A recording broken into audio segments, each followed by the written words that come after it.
हे चिदान देगा देवा तुझा विसर न व्हावा, गुण गायीन आवडी हेच माझे सर्व जोडी. न लगे मुक्ती आणि संपदा, संत संग देई सदा.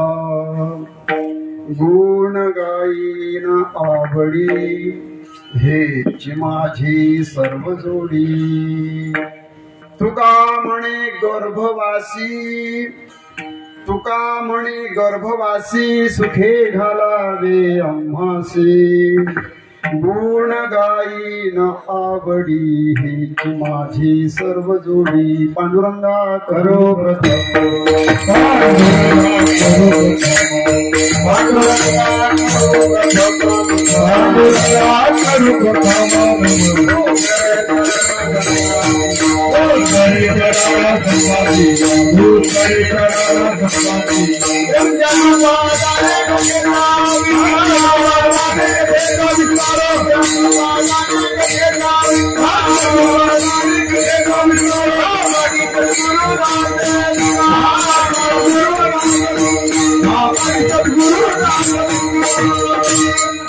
जयांचे केल्या स्मरण होय सकळ विद्येचे अधिकरण.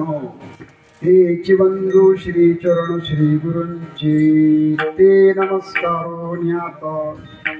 काय माझी वाणी मानेल संतांसी, रंजवू चित्तासी आपुलिया सभा समस्त साधू संतांची.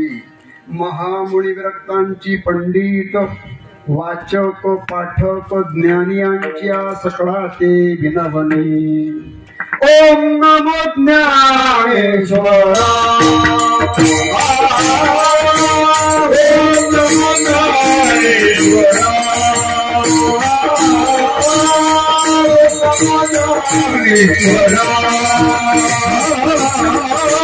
ओम नमो ज्ञानेश्वरा. करुणा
हे चिदान देगा देवा तुझा विसर न व्हावा.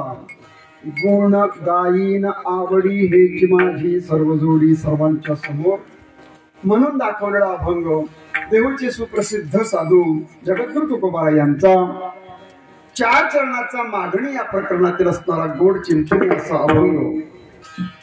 भगवान श्री पांडुरंगाच्या समोर, श्री हनुमंतरायांच्या समोर, विश्वमाऊली ज्ञानोबाराय आणि उपस्थित सर्व ज्येष्ठ श्रेष्ठ भाविक सज्जनांच्या समोर कीर्तन या माध्यमातून सेवा करावी म्हणून अभंग जगद्गुरूंचा घेतला. विठ्ठलो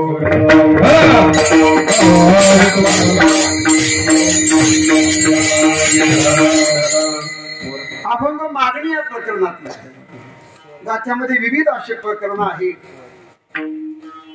नामपर उपदेशपर पैकी मागणी हे एक प्रकरण आहे. गुरुनाम जोग महाराजांनी गाथ्याचं वर्गीकरण केलं. पूर्वी पारायणाची प्रत बघितली सर्व प्रकारचे अभंग एकमेकांमध्ये मिसळले, कधी उपदेशपर लगेच नामपर, कधी कीर्तनपर असं. परंतु त्याचा विभाग केला आणि त्या विभागामध्ये कोणत्या अभंगात मागणी आहे, कोणत्या अभंगात करुणा आहे, कोणत्या अभंगात उपदेश आहे याचं वर्गीकरण केलं आणि साधकांसाठी वाचकांसाठी त्याचं सुलभीकरण झालं. मुद्दा एवढाच आहे की मागणी हे प्रकरण आहे आणि या मागणी प्रकरणामध्ये 145 अभंग मामासाहेबांच्या गाथ्यामध्ये अंतर्भूत आहे. आणि त्या मामासाहेबांच्या गाथ्याच्या नुसार 1193 क्रमांकाचा हा अभंग आहे मागणी. अभंगावर काही एक विचार करण्यापूर्वी कीर्तन कशासाठी माहीत आहे. श्री क्षेत्र काळखोडे, बरोबर, काळखोड, तालुका चांदवड, जिल्हा नाशिक, अशा या पवित्र आपल्या गावामध्ये अखंड हरिनाम संकीर्तन सप्ताह वर्ष 48 वर्ष, 12-48, 4 तप पूर्णता होते. 48 वर्ष आहे आणि 7वा दिवस आहे. संप्रदायाचा अलिखित असा नियम आहे की मागावं. 6 दिवसामध्ये जे जे काही आपण केलं, आज 7वा दिवस देवाकडे मागावं, ज्याने सेवा केली त्याने मागावं आणि म्हणून मागणीपर असा अभंग आहे. या अभंग या आपल्या परिसरामध्ये येण्याचा योग आहेच. सर्व ग्रामस्थ, काळखोड, भजनी मंडळ, सर्वांचं नाव काही आता घेत नाही. कोणाचं सुटलं तर अजून कोणाला तरी राग येऊ शकतो, पण सर्व प्रेमळांच्या, सर्व गायक वादक, सर्व भजनी मंडळ, ज्येष्ठ श्रेष्ठ सर्व श्रोते वर्ग आणि या सगळ्यांच्या चरणावरती माझं मी हे मस्तक नमवतो आणि सेवेला आरंभ करतो. विठ्ठल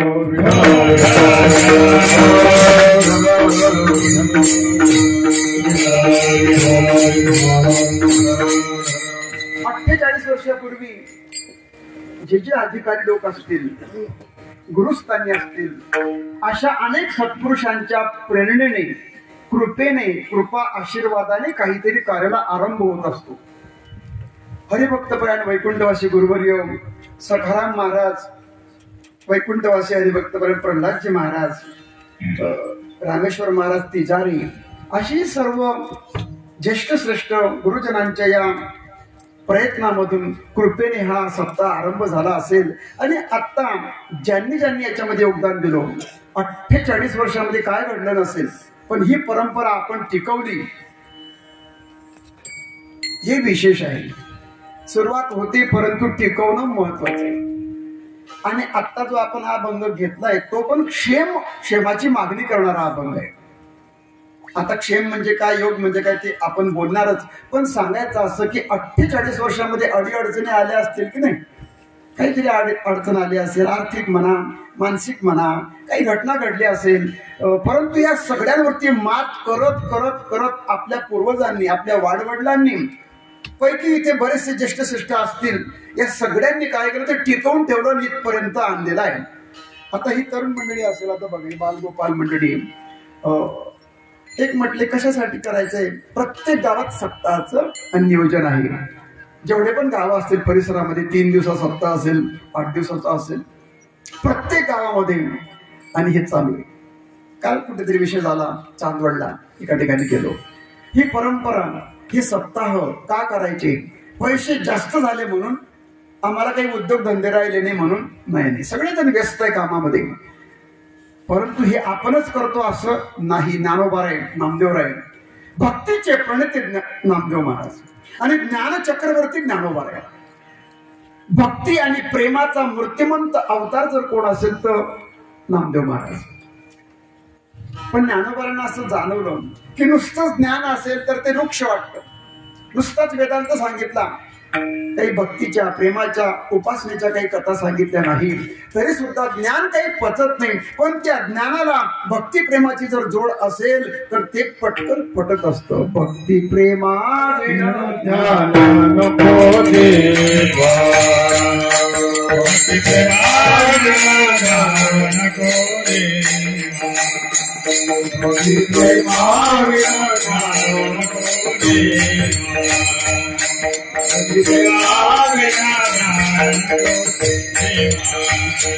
अभिमान नित्य नवातया माझी अभिमान नित्य नवातया माझी प्रेम सुख देई प्रेम सुख देई प्रेम सुख देई प्रेम सुख देई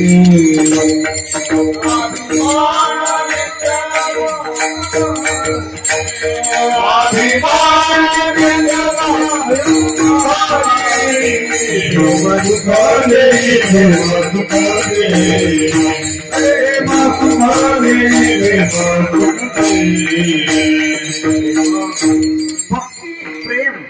भक्ती प्रेमा विना ज्ञान पाहिजे आम्हाला, पण भक्ती प्रेमा सहित पाहिजे.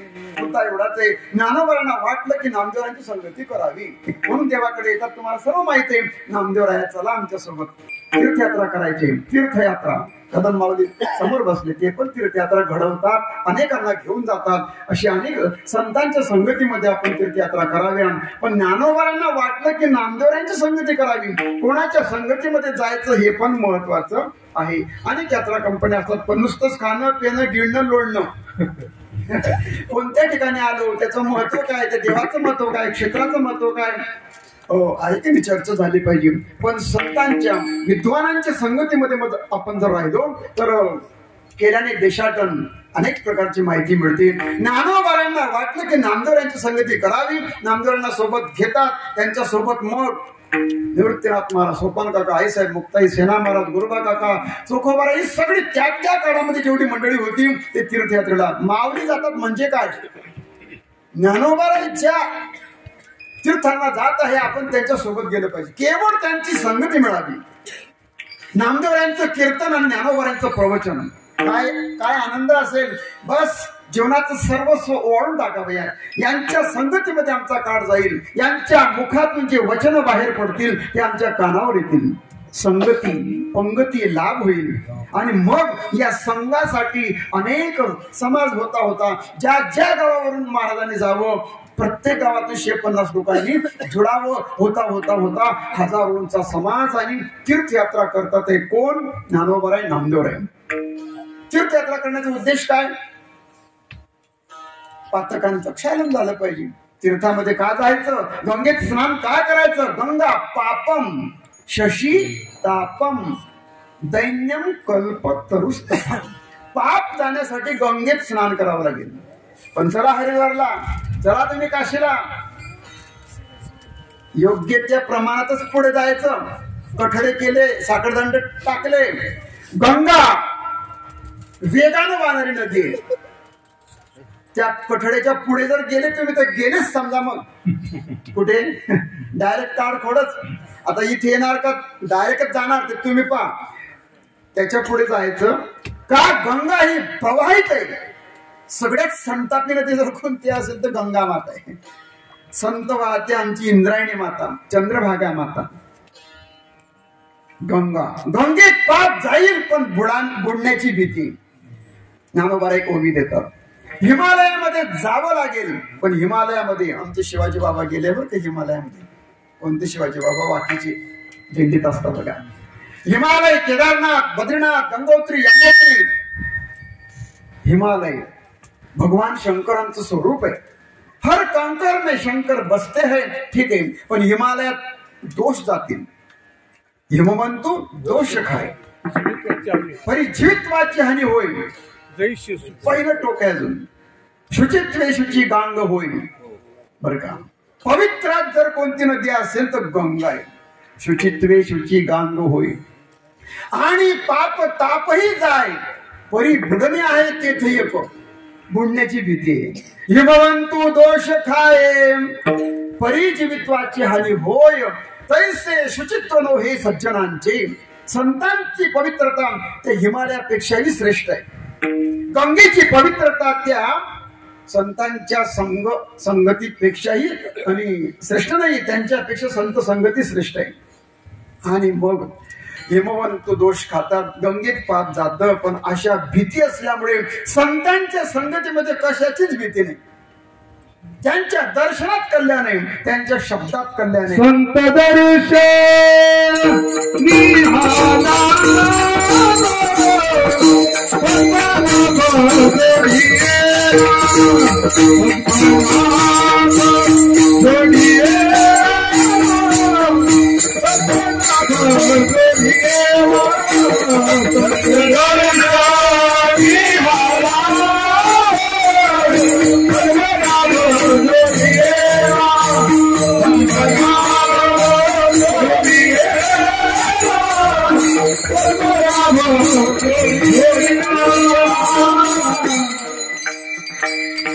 आपण पातकी आहोत म्हणून तीर्थयात्रा करतो, पण ज्ञानोबांच्या ठिकाणी काय पातक होतं, नामदेवांच्या ठिकाणी काय पातक होतं.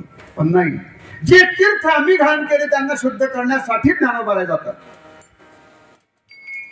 येथे तया ठाया तीर्थे तया ठाया पुनीत होण्यासाठी संतांच्या गंगा माता, गंगा यमुना सरस्वती सर्व माहिती आहे तुम्हाला.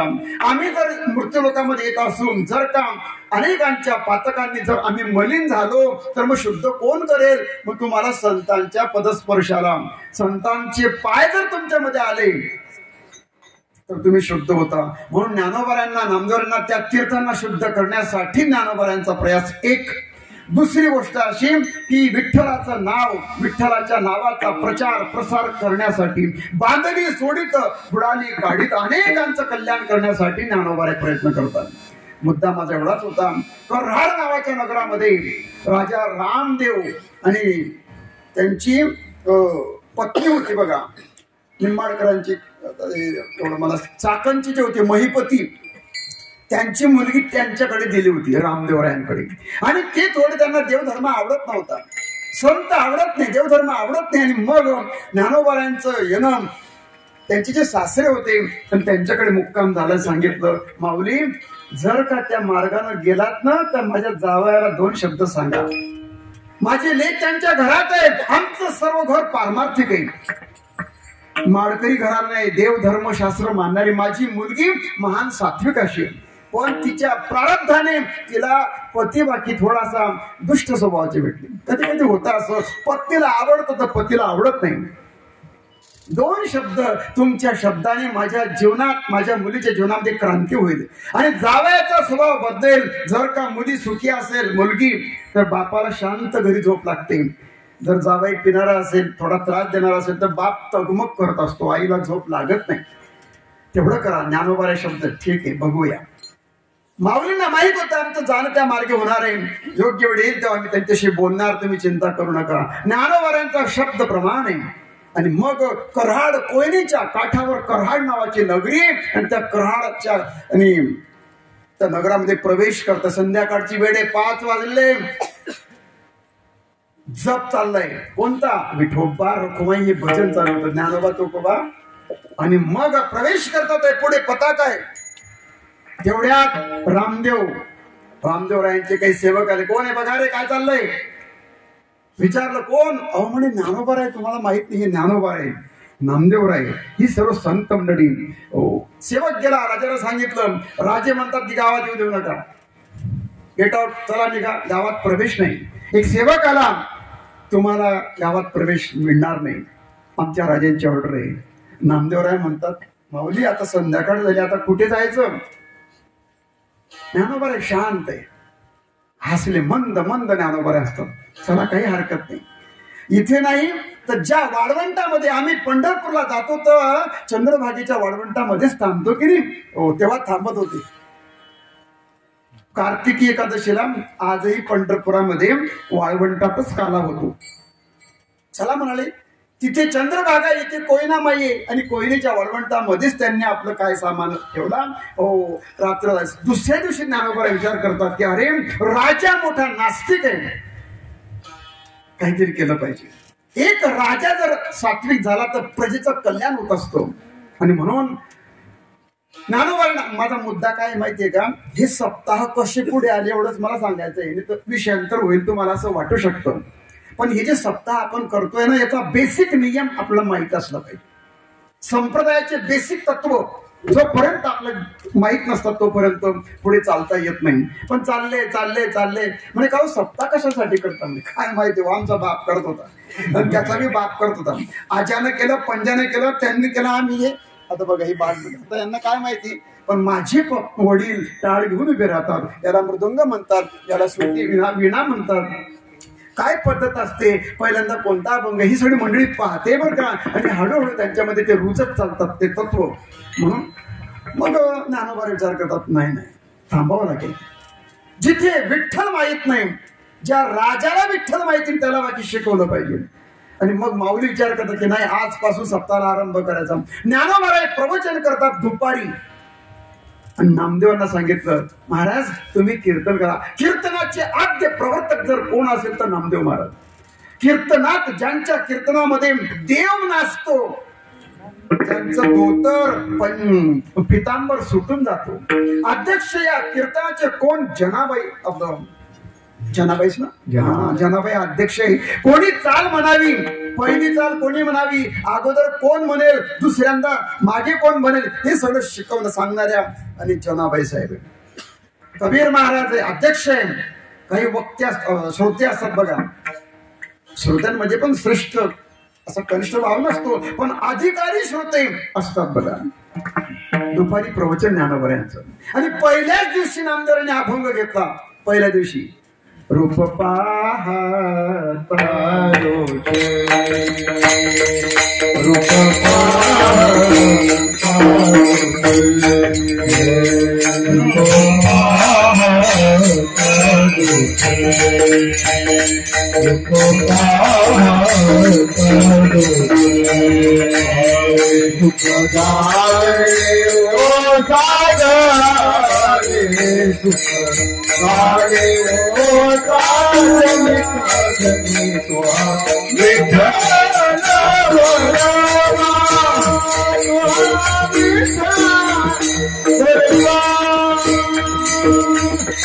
रूप रूप पाहता लोचनी सुख झाली ओ साजणी. पण राजाने आत येऊ दिलं नाही. पण गावातले सगळे लोक नास्तिक नव्हते, काही 5-50 लोक सात्विक होते. अरे अरे ज्ञानोबांना अहो ज्यांनी रेडा बोलवला, ज्यांनी भिंत चालू ते ज्ञानोबा आपल्या गावामध्ये आले. काय दुर्भाग्य आपलं, सात्विक लोकांना वाईट वाटलं.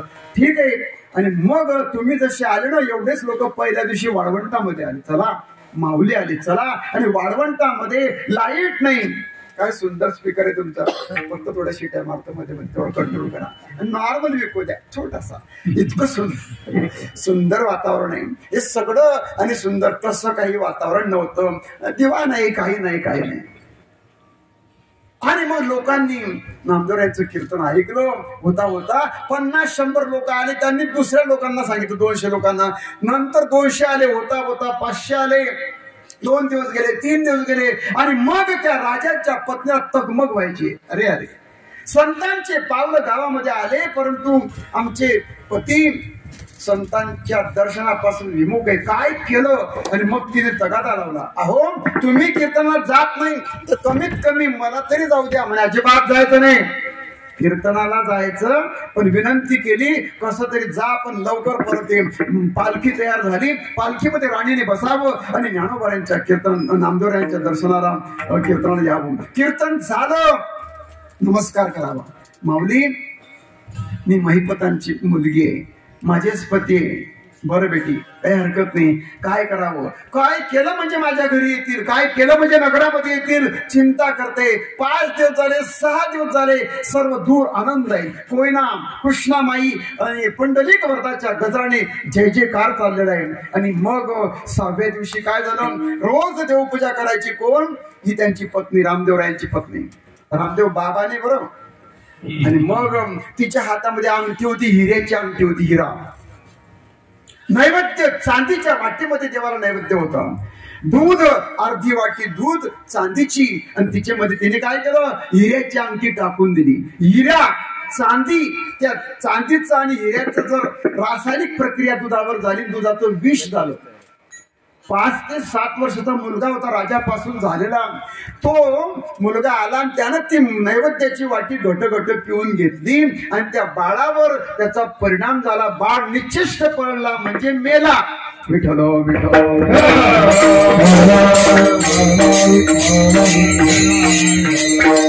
हिरा आणि चांदीचं रूपांतर विषयामध्ये होईल. माझा बाळ मरेल हे तिला माहित होतं, पण तिला एवढं माहित होतं जरी बाळ मेला तरी चालेल, फक्त माऊली इथे आले पाहिजे. तिला माहितीये कोणत्याही संकटाचे भिंत चालवू शकतात ते माझ्या मुलाला उठवू शकत नाही.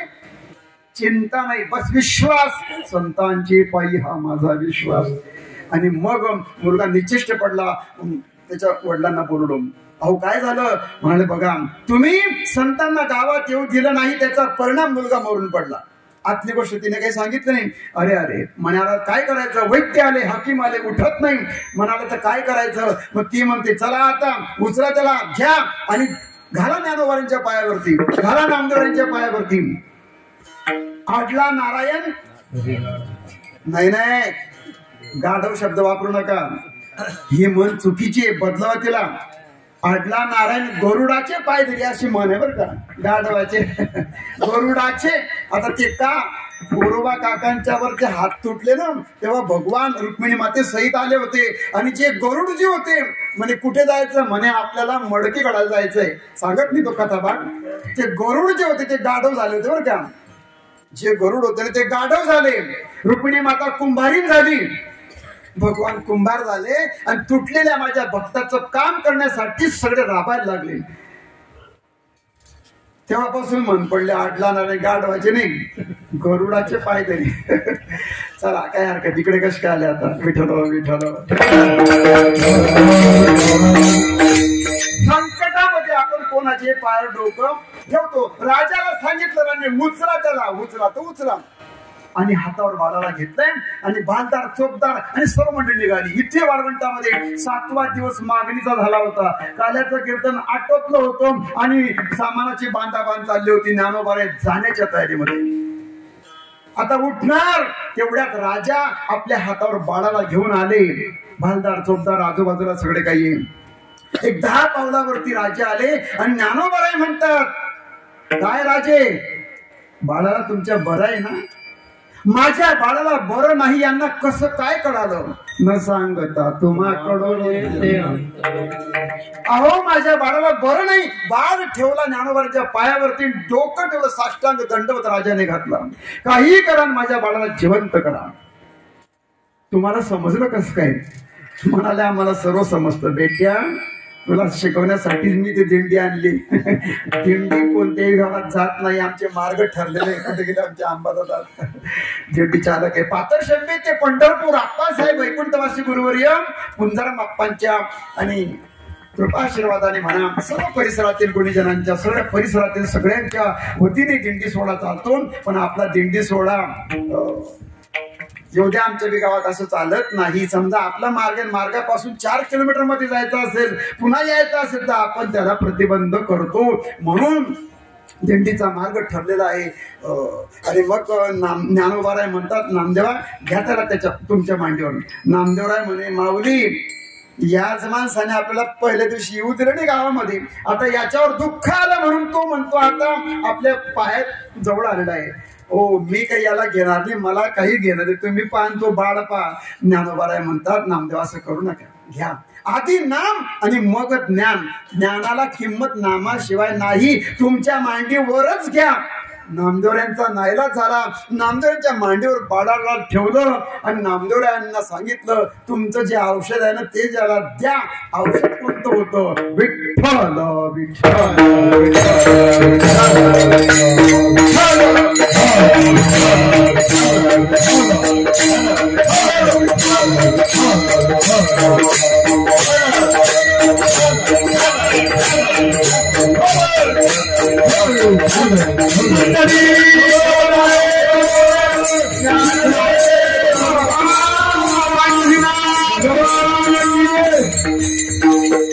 पुंडलिक वर्गाचा गजर झाला, झोपेतून बाळ उठावा तसा उठून बसला. गोपाल कृष्ण भगवान की जय. मुलगा उठला, राजाचं डोक्यामध्ये प्रकाश पडला. यांची पावर, यांचा प्रताप, यांचा प्रभाव काय. बस जसं तसं राजा रडतो, माझी चूक झाली की मी तुम्हाला गावात येऊ देणार नाही, आता काहीही करा. याच्यापेक्षा भव्य दिव्य सप्ताह आमच्या गावात, आमच्या महालात करा. तुम्ही म्हणाल तसे मंडप टाकतो. आपले मंडप कुठे गेले? ठीक आहे, सकाळी टाका, काही हरकत नाही. आषाढी 7 दिवस राहिले. हो, मंडप टाकले, लाइटिंग लावली, सगळं काही. आता राजाच्या घरी प्रोग्राम आहे आणि मग भव्य दिव्य सप्ताह. माझा मुद्दा इथे होता, सप्ताह. मग म्हणा तुम्ही आमच्या आणि महालामध्ये, आमच्या नगरामध्ये या. नामदेवराय म्हणतात आम्ही तुम्हाला काय भाकरीवर लागलोय का? अजिबात चालणार नाही. ज्ञानोबाराय म्हणतात नाही नाही चला. पुन्हा तिथे सप्ताह केला. मुद्दा एवढाच आहे फक्त, ही जे सप्ताहाची मुहूर्त मेळ आहे, हे ज्ञानोबारायांनी हा उपक्रम सुरू केलाय. ज्या ज्या ठिकाणी, कारण येणारा जो काळ आहे ना, कालच विषय झाला कुठेतरी, कली नावाचं भयंकर युग लागलं आणि त्या भयंकर कलियुगामध्ये साधू संतांचे अवतार झाले. आणि कलियुगाची विशिष्टता अशी आहे, कलियुगामध्ये संघ शक्तीला मोठं महत्व राहील. एक वा आता 14 तारखेला काय होतंय, परमपूज्य बाबासाहेब आंबेडकरांची जयंती. त्यांचं वाक्य आहे, संघटित व्हा, शिका, संघटित व्हा, संघर्ष करा. एक झाल्याशिवाय प्रत्येक, बघा तुम्ही आता सगळे जाती समुदाय एक होतात. एक झालं तर सरकार सुद्धा नमवतो. एका कीर्तन गुरुवर्य पंडितात्या म्हटले, एक झाले आपण वारकरी संप्रदाय, एक झाला तर काही राजाला सुद्धा गादीवर बसवण्याचा अधिकार भारतीय संप्रदायाचा आहे. आपण जर ठरवलं एक झालो आपण, तर सत्ता सुद्धा आपण बदलवू शकतो. आपण जे म्हणू, कलियुगामध्ये कशाला महत्व आहे? मताला महत्व आहे. एक वा एक मत, याला महत्व आहे. एक मत म्हणजे एक नाही, सगळ्यांचं एक मत झालं तर काही होऊ शकतं. संघ शक्ती महत्वाची आहे. आणि म्हणून ज्ञानोबांनी जर पहिलं कार्य जर कोणतं केलं असेल, तर त्या काळामध्ये जेवढे संत होते त्या सगळ्यांना एका ठिकाणी आणलं. कुठे आणलं? भगव्या झेंड्याखाली आणलं. मेळविली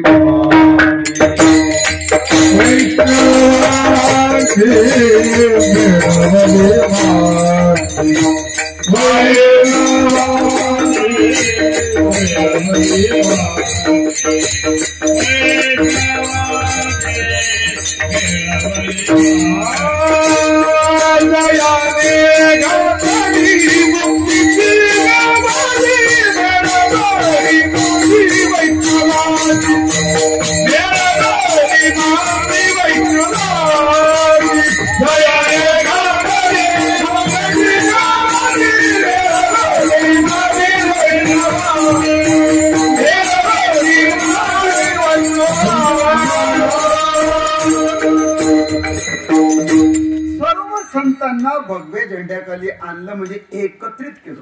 सेना महाराज आले, सर्व नावी समाज आला, गोरोबा काका आणि सगळी मंडळी येतात. जातीवाचक बोलायचं नाही, परंतु जातीचा अभिमान तुम्हाला मला पाहिजे. अभिमान न सांगे स्वजातीचा ज्ञानोबा आहे. आणि तेच ज्ञानोबा आहे वेगळ्या अंगाने बोलतात. तुम्ही तुमच्या मनातली जात काढून टाका. पहिल्यांदा जर चोखोबाराय कोणाला भेटले असतील तर ज्ञानोबाराय नाव. ज्ञानोबाराय ब्राह्मण आणि चोखोबाराय महार जातीचे. पण ही क्रांती जी केली 700 वर्षापूर्वी, ज्ञानोबारायांना किंवा ज्ञानोबारायांनी चोखोबाराय एक झाले वाळवंटामध्ये.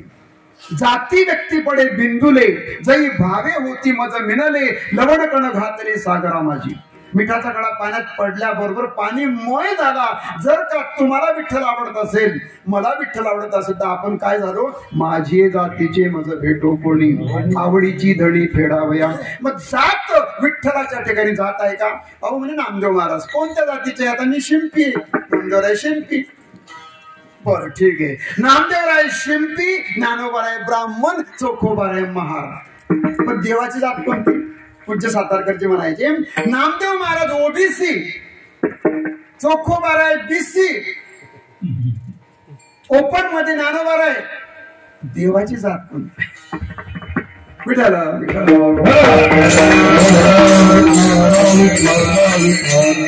भक्तीचं शास्त्र किंवा परमार्थामध्ये जात आणि व्यक्ती याच्यावरती बिंदुले म्हणजे शून्य ठेवून द्या ज्ञानोबाराय. जाती व्यक्ती पडे बिंदुले, केव्हा? जई भावी होती मज मिनले, परंतु प्रत्येकाने आपल्या जातीचा गर्व अभिमानच केला पाहिजे. विठ्ठल विठ्ठल. कलियुगामध्ये जर एकत्र येऊन आपण जर परमार्थ केला सर्वांच्यासाठी, आता हा सप्ताह कोणासाठी? पूर्ण गावाचा आहे, सगळ्यांचा सहभाग याच्यामध्ये, तन मन धन सगळ्यांची सगळी सेवा इथे आपण एकत्रितपणे जो परमार्थ करायचा तो शिकवला जर कोणी असेल तर तो ज्ञानोबांनी शिकवला. आणि म्हणून हे सप्ताह ज्ञानोबांनी केले त्यांच्या चरित्रामध्ये. ज्ञानोबांनी 21 वर्ष 3 महिने 5 दिवस एवढं त्यांचं आयुष्य होतं. त्याच्यापैकी 2.25 वर्षाचा काळ ज्ञानोबा तीर्थयात्रेमध्ये घालवतात. म्हणजे त्याचं काय महत्व असेल. आणि अशा सप्ताहाचं नियोजन त्यांनी करावं आणि हा परमार्थ इथपर्यंत आणला. विठ्ठल विठ्ठल. परंपरेमध्ये तुकोबार आहे, अनेक संतांच्या मांदियाडीमध्ये तुकोबार आहे. हे कडसाच्या ठिकाणी आहे. तुकोबाराई सुद्धा जवळजवळ 41 वर्ष 3 महिने काही दिवस वरती त्यांचं जगणं आहे. आणि मग वैकुंठात जातात वगैरे. पण त्यांच्या त्या आयुष्यामध्ये प्रत्येकाचं जीवन म्हटलं की त्याच्यामध्ये चांगल्या वाईट अशा अनेक गोष्टी घडत असतात.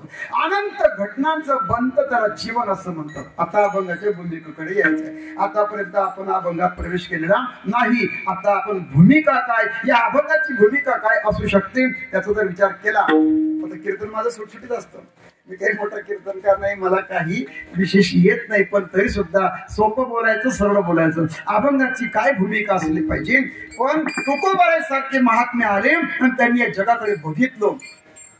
बऱ्याचशा गोष्टींना कमी होत्या असं वाटलं. काय काय कमी होतो आणि ते त्यांनी काय काय त्यांनी वाढविलं. वाढविले सुख भक्ती भाव, वाढविले सुख भक्ती भाव,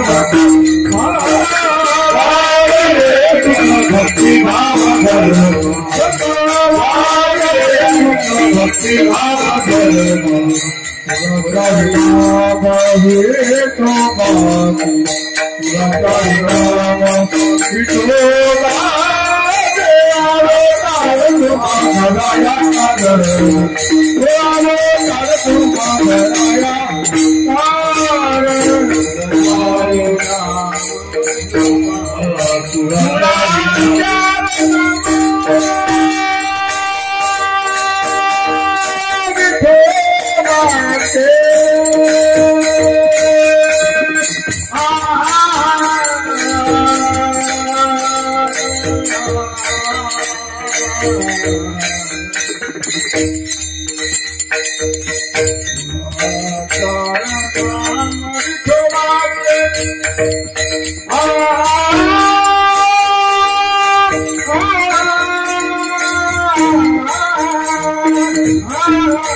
वाढावया असा एक पाठ आहे. पण वाढावया म्हटलं तर भविष्यकाल आहे. वाढावया म्हणजे वाढण्याचं बाकी आहे पण नाही. सुधारित जर काही विद्वानांच्या मुखातून ऐकलं वाढविले भूतकाळात जमा झाल्या गोष्टी काय. मग वाढावया जर शब्द आपण वापरला मग तुकोबार आणि ज्ञानोबांनी काय केलं मग त्यांच्या जीवनामध्ये असा प्रश्न निर्माण होतो. वाढावया म्हणजे सुख वाढलं पाहिजे, भक्ती वाढली पाहिजे. वाढावया सुख भक्ती भाव धर्म पुढाचार नाम विठोबाचे 6 गोष्टी वाढल्या पाहिजे. संतांनी 6 गोष्टी वाढविल्या आणि देवाने 3 गोष्टींसाठी अवतार घेतला. परित्राणाय साधूनां विनाशाय च दुष्कृतां धर्म संस्थापनार्थाय संभवामि युगे युगे. दुष्टांचा नाश, धर्माची संस्थापना, भक्ताचं रक्षण. देवाने 3 कामं केले आणि यांनी 6 कामं केली. म्हणजे ही जास्त श्रेष्ठ आहे देवापेक्षा. मग तुकोबारांनी सुखाची धर्माची वाढ केली. सर्व कार्य झालं, जास्त सांगत नाही. पण एवढी मोठी सेवा असून मागू नये आणि मग वारी चालू आहे. देवानेच मान खाली घालावी. यांनी प्रवेश केला 16 खांबीमध्ये की देवाने खाली पाहावं. का असं? कर्ज ज्याच्यावर असतं कर्जबाजारी जो माणूस आहे तो सावकाराच्या समोर मान खाली घालतो आणि तसं तुकोबारीने प्रवेश करावा. एकदाची घटना अशी थोडी निवांत होते. भगवान पण म्हणे महाराज एवढी सेवा करतात पण काहीतरी मागा ना, मला पण त्याचं ऋण होत आहे, तुमचं खूप कर्ज माझ्यावर आहे, काहीतरी मागा. भगवान तुकोबाराय म्हणतात की काय मागायचं, तुम्ही आमच्या जीवनामध्ये काय कमी केलं असं. अखंड चिंतन आहे, दिन असो की रजनी असो, दिन रजनी हाची गंगा गोविंदाची चिंतन चाललंय. ठीक आहे, एक गोष्ट असेल दोन नसेल काही फरक पडत नाही. आनंदे निर्भय असो भलते ठाई, सुख दुःखा नाही चाला, आम्हाला काही परिणाम होत नाही आता. आणि का मागावं, मागचे आमचे जे वाडवडील झाले त्यांनी सुद्धा काही मागितलं नाही. काही मागणे हे आम्हा अनुचित, काही मागणे हे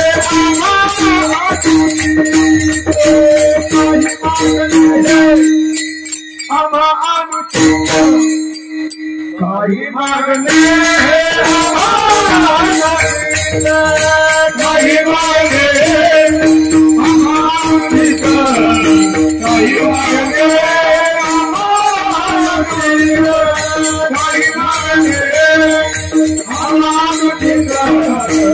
काही मागणे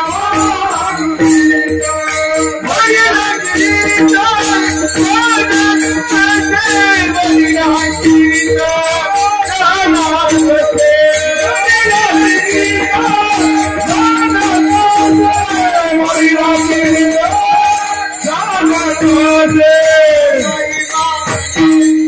आम्हा अनुचित, काही मागणे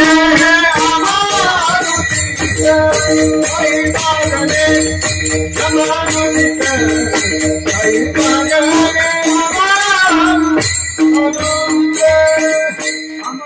मागणे अनुचित वाटत नाही, काही मागणे आम्हा अनुचित, पण काही तर योग्य वाटतं की नाही, म्हणजे योग्य आहे ते मागून घ्या. काही शब्दामुळे काय झालं, सर्वच मागणं अयोग्य नाही पण काही मागणं योग्य आहे. जे योग्य आहे ते मागा मागा मागा मागा, मग मागा तर मागा. काय मागितलं अभंगाचं पहिले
खूप आग्रह झाला म्हणून महाराज म्हणतात तुम्हाला द्यायचं देवा, हे चिदान देगा देव. अभंग खूप सोपा आहे, सहज अभंग आहे.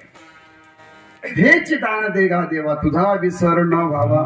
अभंगाची सुरुवात महाराज हेची या शब्दाने करतात, चकारात्मक बोलतात. हेच, दुसरं काहीच चालणार नाही, हेची. नंतरचा शब्द वापरला दान देगा देवा.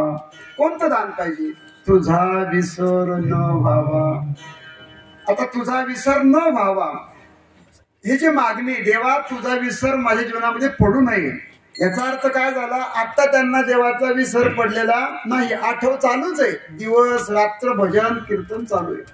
म्हणजे देवाचा विसर पडलेला नाही. पण तो असाच आठव, हीच आठवण मरेपर्यंत किंवा माझ्या अंतिम क्षणापर्यंत अशीच राहावी. बऱ्याचदा काय होतं, काही वेळेस आपल्याला विसर पडतो. चांगले दिवस आले की मग देवाचा विसर पडतो, वाईट दिवस आले, दुःखाचे आले, आपलं सामान्य जीवन असं आहे. दुःख जेवढं जास्त तेवढं देवाचं नामस्मरण जास्त. शास्त्रकार म्हणतात की कधी कधी मग देवाने काय केलं, संतांच्या जीवनामध्ये जास्तीत जास्त दुःख दिले. कुंती माता पण देवाला तेच म्हणते की मला दुःख द्या. आमच्या जीवनामध्ये जेव्हा जेव्हा दुःख आलं तेव्हा तेव्हा तुमचं दर्शन झालं, तुमचा संग झाला, म्हणून मला अजूनही दुःखाचे दिवस पाहिजे, आमच्यावरती हे दुःख कोसळले पाहिजे.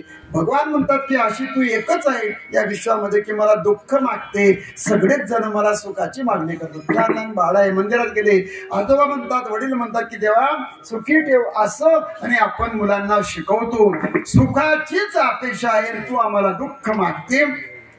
पण इथे महाराज म्हणतात की माझ्या जीवनामध्ये विसर होऊ नये, म्हणजे आता जे चाललंय आठवण तशीच आठवण कायम राहावी. विठ्ठल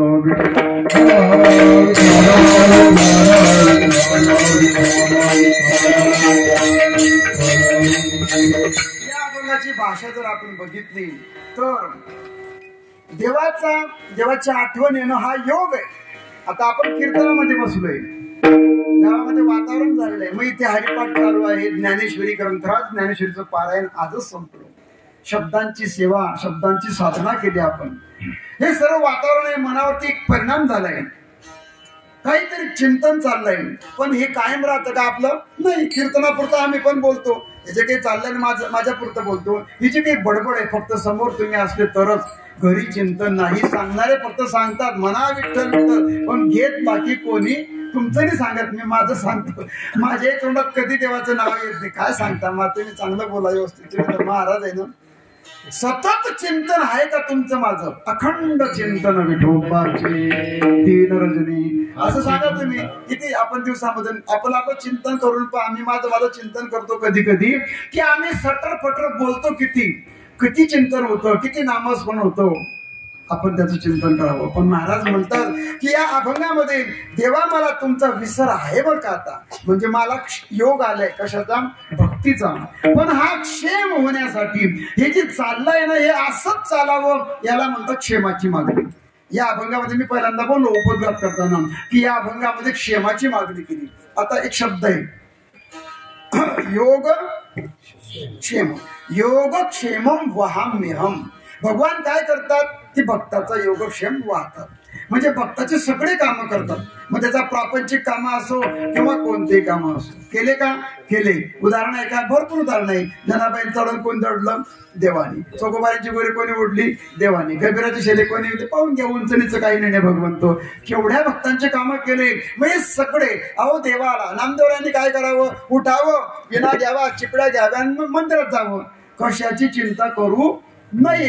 पण हाताची पावर, त्यांच्या हाताचा स्पर्श ज्या खड्यांना होत होता ना, ते खडे परीस होत होते. परीस पावर एवढी मोठी आहे की हात लागला तर खड्यांचे परीस होतात. सोनं नाही बरं. परिसा भागवताची कथा आहे, सांगत नाही. परिसा भागवताने रुक्मिणी मातेची सेवा करून परीस घेतला आणि ते काय करायचे? परिसा लोखंड लावलं, सोनं झालं की मस्त आनंदाने प्रपंच चालायचा. रोज मिष्टान्नाचं जेवण, त्या स्त्रीला मोठा आनंद. पण या नामदेवरांची पत्नी राजाबाई आणि त्यांची परिसा भागवताची पत्नी चंद्रभागेमध्ये आणि त्यांची गाठ झाली. म्हणे बाई तुमचं कसं चाललंय? म्हणे आमचं तर लय मजा आहे आमची, रोज आम्ही भजे, कुरडई, नवीन पापड केले आहे. हो काय खाल्लं बरं आम्ही? कोडीदाची जिलेबी खाल्ली बरं का आम्ही. काल मी चांदवडला पण तेच खाल्ली, आज पण.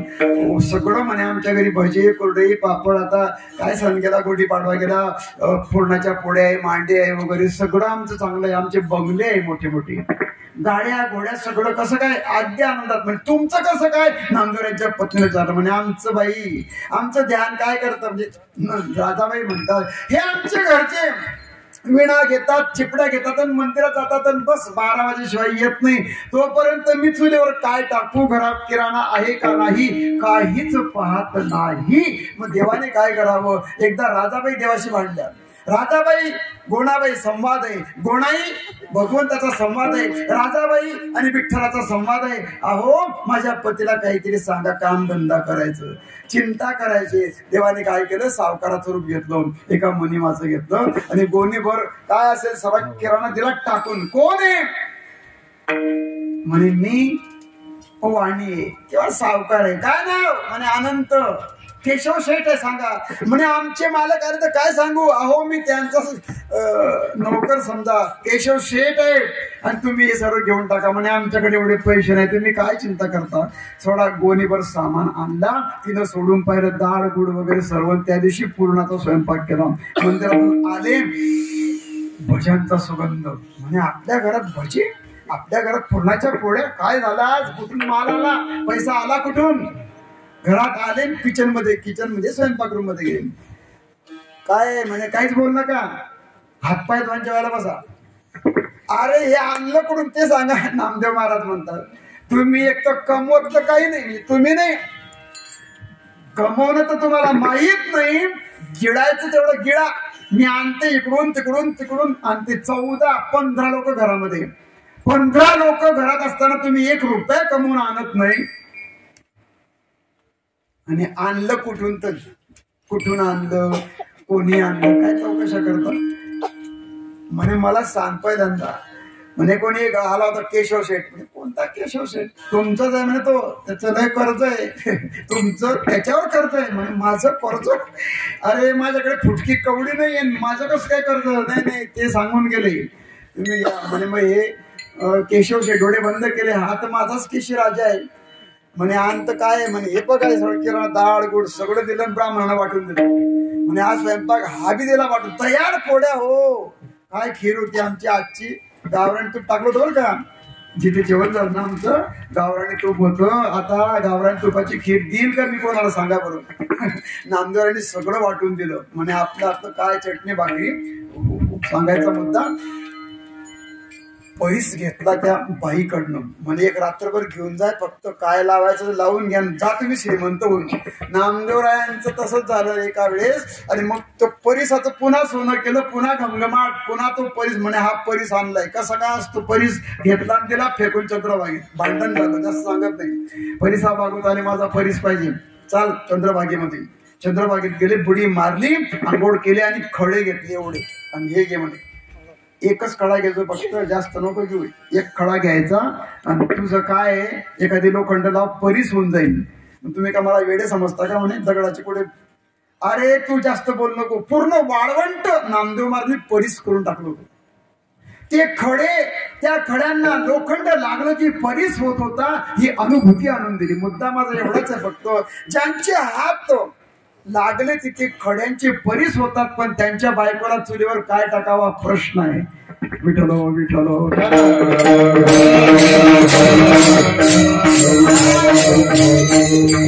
योगक्षेम भगवंत चालवतो.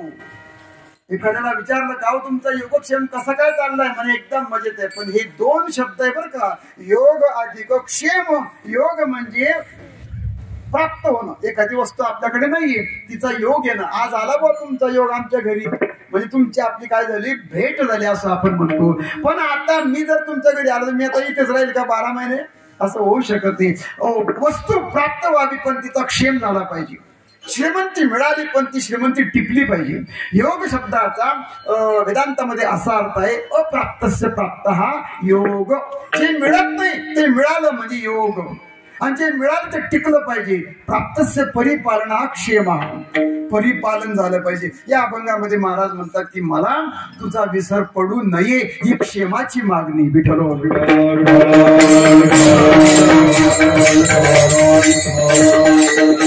बऱ्याचदा काय होतो, पैसा येतो पण सांभाळता येत नाही. आता तिकडे औरंगाबाद वगैरे आम्ही जातो, तिकडे समृद्धी हायवे आला बघा, वैजापूर कन्नड समृद्धी हायवे. मोठे मोठे ज्यांची शेतं होते ना, त्यांना करोडो रुपये मिळाले. कोणाला 2.5 कोटी, कोणाला 5 कोटी, कोणाला 10 कोटी रुपये. कोटी बरं का. आता पैसे आले म्हणजे ते जे रोडाच्या जेवढ्या जमिनी होत्या, कोणी ढाबे टाकले, कोणी हॉटेल टाकल्या, मग कोणी तसं प्यायला लागले. काय सांगायचं आता, पैसा वाढला की व्यसन वाढले, काय वाढलं, गाड्या गोड्या ठीक आहे, परंतु वाईट मार्ग सुद्धा वाढला. म्हणजे काहींनी पैसा जसा आला, 5 एकर घेतली तर 25 एकर घेतली, कोपऱ्यात का कोपऱ्यात 525 एकर केली शहाणे माणसाने. म्हणजे क्षेम झाला पाहिजे होता. परंतु काहींना कोटी बी गेले, सगळंच गेलं, जमीन पण गेली. आणि आता एका हॉटेलचं नाव वाचलं मी, हॉटेल 712. कोणते हॉटेल आहे?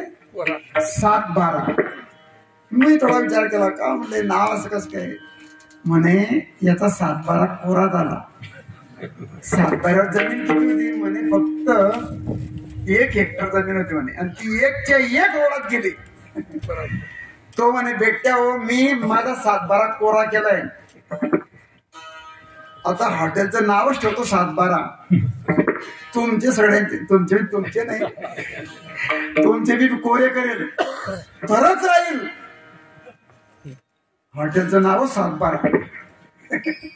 म्हणजे व्यसनामध्ये सगळे पैसे गेले, पैसे आले खरे, पण क्षेम झाला नाही. क्षेम होणं म्हणजे जतन होणं. जतन झालं पाहिजे की नाही. वाडवडिलांची 10 एकर जमीन होती तर तेवढी ठेवली म्हणे, आम्ही एक चाच काही विकलं, पण जेवढं आहे तेवढंच ठेवलं. जतन झालं पाहिजे, जतन. एकाचं नाव आहे रतन, पण त्याला काही करता आली नाही. जतन. विठ्ठल विठ्ठल.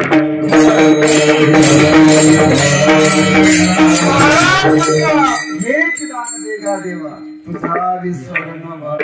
तुझा विसर होऊ नये एवढंच द्या.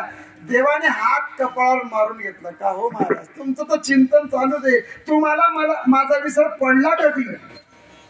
कधीच पडला नाही तुम्हाला माझा विसर. तुम्ही हे काय मागितलं? मला वाटलं तुम्ही संपत्ती मागाल, धन मागाल, काही तुम्हाला जे दुसरं काही मागाल, पण नाही. या अभंगामध्ये बघा, हे चिदान देगा देवा, दान पाहिजे असं नाही. तुम्ही म्हणतात म्हणून दान शब्द का वापरलात? जे द्याल ना ते परत तुम्ही घेऊ नये. मी जे देतो, आता आपण 1,000 रुपये 10 रुपये दिले तर ते रिटर्न आले पाहिजे अशी अपेक्षा नसते. हे सात्विक दान आहे. तसं तुम्ही मला जर द्याल ना, परत मागण्याची अपेक्षा ठेवू नका, म्हणून दान शब्द वापरतात. दानाच्या व्याख्या सात्विक दान, राजस दान, तामस दान वगैरे तिकडे पण जायचे. पण हे चिदान देगा देवा, देवा शब्द वापरला. या संपूर्ण अभंगामध्ये कुठेही देव शब्द नंतर वापरलेला नाही. मग देवा शब्द वापरला तर कोणता देव, त्याचा पण विचार केलेला. मग पंढरपुरातला देव का खंडोबा, कोणता देव? या देवा शब्दाने राम, कृष्ण, विष्णू असा कोणताही निर्देश केलेला नाही. पण देवा शब्दाने काय झालं? देव शब्द व्याकरणामध्ये किंवा वेदांतामध्ये अशा पद्धतीने वापरला. देव, दिव्य प्रकाश. देव नावाचा धातू त्या देव शब्दामध्ये धडा आहे. पहिले दुसरा काय ते देतो तो देव. जो देतो ना तो देव असतो. मग देणारा जर देव असेल, मग त्याने काय केलंय? देव शब्द, देव शब्दाचं स्पेलिंग काय? गॉड. देवाला काय म्हणतात इंग्रजीमध्ये? गॉड. गॉडचं स्पेलिंग काय रे? GOD, God. 3च शब्द आहे, GOD, गॉड. ही व्याख्या इंग्रजीमध्ये केली. आता मग त्या शब्दाचा विश्लेषण केलं. जी जनरेशन, ओ ऑपरेशन, आणि डी म्हणजे डिस्ट्रक्शन. जनरेशन उत्पत्ती, ऑपरेशन म्हणजे पालन करणे, उत्पत्ती स्थिती आणि लय. डिस्ट्रक्शन डिस्ट्रॉय, डिझॉल्व नाश करणे, संपुष्टात आणणे. डिलीट मारले सगळे मोबाईल मधले काय होते दाखले. म्हणजे उत्पत्ती करतो. म्हणजे इंग्रजांनी म्हणा का इंग्रजी भाषेवाल्यांनी सुद्धा देवाची व्याख्या काय केली? देव जो निर्माण करतो. जेणे हे विश्व, हीच व्याख्या आपली. जेणे हे विश्व निर्मिले, महर्षी देवा संस्थापिली. जनरेशन पालन करतो. हे पालन करणारा कोण आहे? भगवान आहे. त्याने हे सगळं निर्माण केलं. पण देव आपलं पालन करतो, देव आपल्याचं रक्षण करतो. हे समजण्यासाठी साधू संतांकडे जावं लागेल. आपल्या मनाचा एक डोळा आहे बरं का, तो डोळा मनाचा उघडला पाहिजे. ज्या दिवशी मनाचा डोळा, तिसरा डोळा कोणता आहे? ज्ञान ही तिसरा डोळा आहे. वेदांतामध्ये ज्ञानानेच देवाची प्राप्ती होते असं सांगितलं. ज्ञानदेव तू कैवल्यम. पण ज्या दिवशी आपल्याला आपला डोळा मनाचा उघडेल त्या दिवशी सर्व दूर परमात्मा असा भाव निर्माण होईल. पण ती अनुभूती अजून काही आलेली नाही. कबीर महाराजांचं एक पद आहे आणि परमपूज्य रामदेवजी बाबांच्या मुखातून मी ते ऐकलं. मन की आंखें खुल जाए तो, मन की आंखें खुल जाए तो क्या करना उस ज्ञान का, ना ये तेरा ना ये मेरा मंदिर है भगवान का. हे जगत कोणी निर्माण केलं असा भाव आहे. विचारसागरासारखे ग्रंथ असतील त्याच्यामध्ये पण हाच विचार आहे. जीव जगत आणि जगदीश, जग कोणी निर्माण केलं, या जगात मी का आलो आणि माझा रोल काय, बस तीनच गोष्टी. तसं हा मनातला डोळा उघडला पाहिजे. मन की आंखें खुल जाए तो, मग तिथे ज्ञान झालं की मग ते ज्ञानाला पण सोडून द्यायचं बरं का. ज्ञानासाठी ग्रंथ वाचायचे, पण ज्ञान झालं की ज्ञानाला पण गिळून घ्यायचं. ज्ञान गिळून गावा गोविंद गावा, ते ज्ञान धरून ठेवायचं नाही. मी ज्ञानी आहे, मी असं आहे, मी पुराणिक आहे, मी वेदांती आहे, मी शास्त्र आहे. नाही नाही नाही, विसरून जा सगळं. भेडवे माझी दडे महिमे भेडे, महात्म्याचं लक्षण सांगितलं 13व्या अध्यायामध्ये. महत्व हरवी पिसे पण निर्वी जगा माझी, येण्यासारखा राहतो. मी अमुकाईसी नवावीसीची लोका, माझी पूजा कोणी करू नये असं वाटतं. पूज्यता डोळानं देखावी, स्वकीर्ती कालीन ऐकावी, मी अमुकाईसी नवावीसीची लोका. एवढा मोठा महात्मा खरा पण बालवत पिशाच्यवत राहतो. बालक असतो ना, छोटासा बाळ आहे ना, बस बाळकासारखं त्या वेदांतीचं वृत्ती राहिली पाहिजे. तुका म्हणे मग नाही वृत्तीवरी, वृत्तीवर पण यायचं नाही, ज्ञानाचं पण सर्व सोडून द्यायचं. ज्ञान नको. आणि म्हणून अज्ञानामध्ये जातात. देव शब्दाचा अर्थ आपण करतोय. हे सर्व जगत भगवंताचं स्वरूप आहे आणि असा भाव केव्हा होईल, शास्त्र वाचल्यानंतर. मग हे माझं आणि हे तुझं हे भाव संपून जाईल. ना ये तेरा ना ये मेरा मंदिर है भगवान. पूज्य विनोबा भावे म्हणायचे की ही जी भूमी आहे ना, सब भूमी गोपाल की है. हजारो एकर चळवळ केली, भूमिदानाची चळवळ केली. विनोबाजींना हजारो एकर जमीन समाजाने दान केली. आणि तुमचं माझं बी काय चाललंय, आता माझ्याकडे काही जमीन नाहीये, कुठं नाही, जमीन नाही, काही नाही, जेवढा उभा तेवढाच उभा आहे. पण तुमची कोणाची 20 एकर, कोणाची 10 एकर आहे की नाही. पण म्हणे आजोबाचं नाव होतं आमच्या पंजोबाचं. पंजोबा ही जमीन माझी आहे असं म्हणत म्हणत मेले. त्या पंजोबांना कंस लागला आणि मग 4 मुलं होते म्हणे आमच्या आजोबांचे, त्यांचे नावं लागले. मग आजोबाचे एका राहणार आहे का ते बी गेले. आणि मग आम्ही मुलं म्हणे 7 भाऊ होते म्हणे आम्ही. त्यांना लागला कंस आणि आमचे नावं लागले वारसदार म्हणून. वारसदार का वारसदार. आणि आता आम्ही म्हणजे आमचे पंजे जमीन माझी म्हणत गेले. त्यांची चिरंजीव पुढे आले, ते पण म्हणे आमची जमीन आहे, आमचा सातबार, आमचं क्षेत्र, आमचं म्हणत म्हणत गेले. मोठे मोठे राजे या भूमीला माझं म्हणत गेले. पण ही भूमी कोणाची आहे कळालं. भूमी उसकी पाणी उसका, हे सर्व कोणाचं आहे. भूमी उसकी पानी उसका, सब कुछ उसी महान का. ना ये तेरा ना ये मेरा मंदिर है भगवान. जमीन पण त्याची, पाणी त्याचं. पंचमहाभूत का आपल्या बापाचे का. किती गोड वारा आहे. आणि तुम्ही मंडप का टाकले नाही मला माहित पडलं. खूप गरम होतो ना मला. अरे लय ऊन आहे. काय ऊन आहे तुमच्याकडे. आम्ही खानदेशी जळगावचे, आम्ही हॉट सिटीतले माणसं आहे. आम्हाला ऊन काहीच वाटत नाही. पण आमच्या आंबा बनतात रुमाल घ्या पण यार काय ऊन आहे, काहीच ऊन नाही. पण तुम्हाला हे ऊन सुद्धा सहन होत नाही. म्हणून तुम्ही हवा येण्यासाठी हे मंडप टाकले. पण केवढी हवा आहे आज. पण ही हवा का आपल्या ताब्यातली आहे का. हवा त्याची, पाणी त्याचं, जमीन त्याची, अग्नी त्याचा, सर्व त्याचा असेल तर मग आम्ही का आमचं म्हणतो. देवा शब्द वापरल्यामुळे काय झालं, सर्व करणारा देव आहे. देव दिव्य प्रकाश म्हणून हा परमात्मा तुम्हीच आहात. म्हणून तुम्ही काय करा, हे चिदान देगा देवा तुझा विसरण व्हावा. बरं ठीक आहे, तुम्हाला सांग एक क्षेमाची मागणी केली. तुम्ही म्हणतात तसं जर झालं तर तुम्ही काय करणार मग?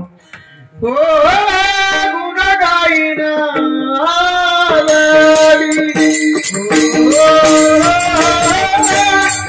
गुण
तुमच्या म्हणण्यानुसार जर तुम्हाला विसर पडून दिला नाही तर तुम्ही करणार काय? महाराज म्हणतात मी गुण गाईन आवडी. तुमचे गुण गाईन, वर्णन नाही, गायन गायन करेल आणि गायनाच्या द्वारा तुमच्या लीला तुमच्या गुणांचं गायन करेल. ध्येयता गुण, पण गुण कोणते? तुमचे गुण. गुण गाईन आवडी. कसे गाईल? आवडीने गावेल. सवडीने असेल, आवडीने असेल, पण आवड खूप महत्वाची. काहीच बैसुनी करा एक चित्त, आवडी आनंद आळवावा. आळवायचं असेल तर आवडीने आणि गुण गायचे असतील तर ते सुद्धा आवडीने. गुण गाईन आवडी. पण हे गुण, तुमचे गुण देवा. किती गुण आहे देवाचे? तर 6 गुण सांगितले ज्ञानेश्वरीमध्ये. गीताकारांनी सांगितले 6 गुण. ऐका यश श्री औदार्य ज्ञान वैराग्य ऐश्वर्य हे 6 ही गुणवर्य वसते जेत म्हणून तू भगवंतू. देवाचे गुण आहे. तसं तर हा अगुण आहे. त्याला गुणही नाही, त्याला रूपही नाही, त्याला आकारही नाही. रूप नाही, रंग नाही, नाही वर्ण छाया, निराकार निर्गुण तू चिरपुराया. देवा तू निराकार आहे, आकार नाही, नाव नाही, काही नाही. मग तुला आणलं कोणी इथे? या सगळ्या संतांनी काय केलं? ज्याला रूप नाही त्याला रूपात आणलं, ज्याला गुण नाही त्याला गुणात आणलं. गुणा आला विटे, गुणा आला विटेवरी, पितांबरधारी सुंदर तो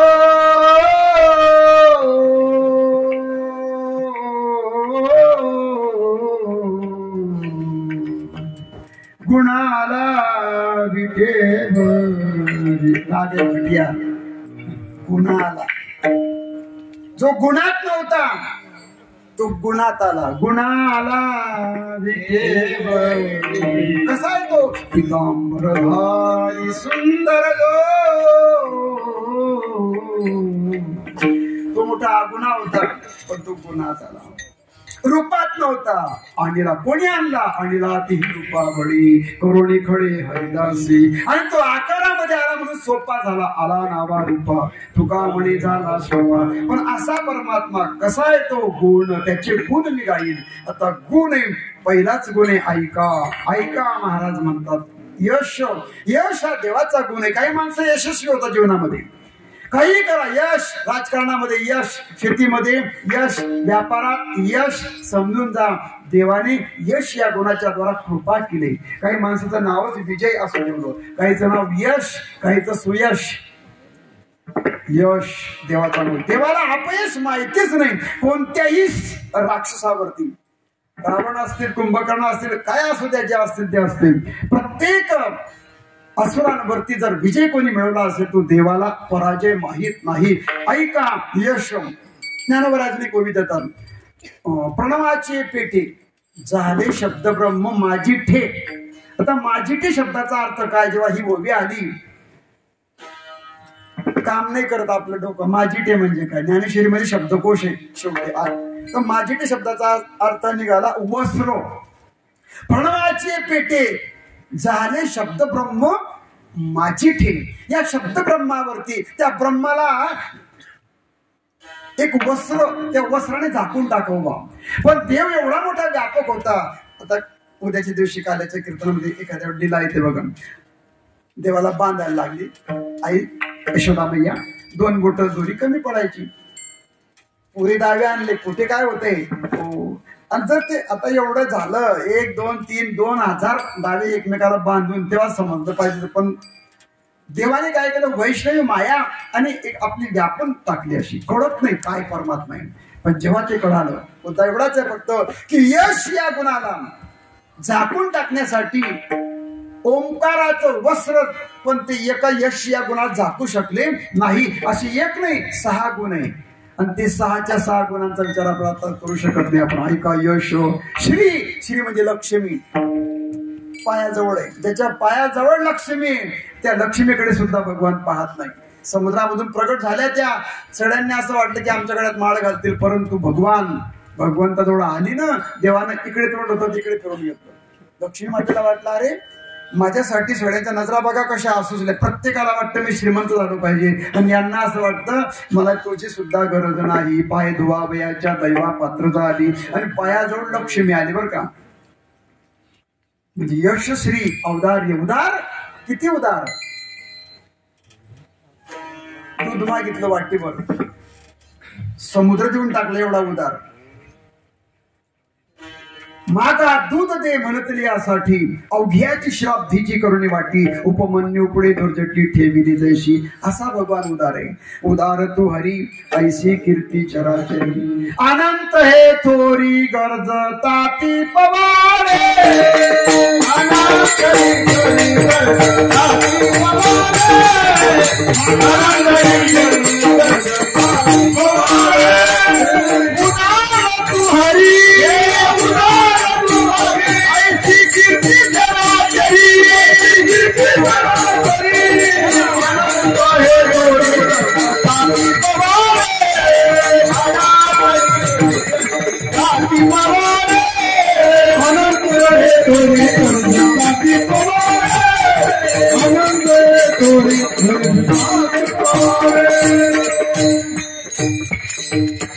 ऐका, यशस्वी औदार, उदारता एवढी मोठी उदार. काही माणसं उदार आहे, काही श्रीमंत आहे तर उदार नाही, आणि काही उदार आहे तर श्रीमंत नाही. पण या दोन्ही गोष्टी जर एका ठिकाणी आलं तर ज्ञानोबाराय म्हणतात ते माझं रूप आहे, माझा अंशात्मक अवतार आहे. जेत जेत संपत्ती आणि दया, दोन्ही वस्ती आल्या एकी ठाया. तेथे दान धनंजया विभूती माझी. 75 विभूती सांगितल्या, त्याच्यापैकी ही एक विभूती. माणूस मोठा आहे पण उदार आहे, मोठ्या मनाचा आहे. मोठं मन देव देतो, आणि श्रीमंत माणूस आपल्या कर्माने होतो, कष्टाने आणि प्रारब्धाने माणूस मोठा होतो. पण मोठ्या माणसाच्या मनामध्ये जे मोठं मन देतो ना, तो देव देतो. माणसं मोठे होऊ शकतात पण ते कंजूसही राहू शकतात. काही माणसं एवढे उदार आहे, एवढे उदार, पण पैसा नाही. एक व्यक्ती म्हणत म्हणजे उद्याचं जे जेवण आहे ना, पूर्ण काळ खोड्याला, वाय डावला, साडसाण्याला, जेवढे खेड्यानं, अशी माझी इच्छा आहे म्हणे. एक बाबा बोलत होते, हाडूच एका मित्राला सांगत होते जेव्हा भावाच्या, म्हणजे राम भाऊ असं वाटतं माझ्या जीवनामध्ये माझ्या हातून लोक जेवले पाहिजे होते. 1000-2000 लोकांना जेवण द्यावाची इच्छा आहे म्हणे. मग काय अडचण आहे? अडचण आहे, घरी बाजाराला पैसे नाही. मला असं वाटतं म्हणे 2-3 खेड्यांना जेवण देऊन टाकावं, बोंदीचं जेवण द्यावं, खूप वरण भट्टी काय ते असेल ते. पण तो दुसऱ्याच्या घरी कामाला जातो, कसं शक्य सांगा बरं.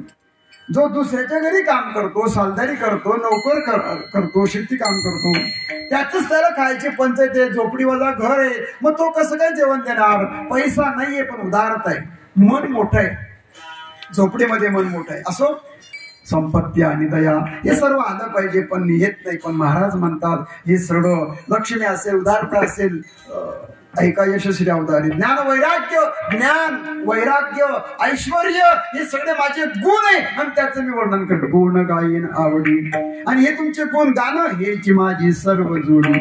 पण हे सर्व घडलं पाहिजे देवा.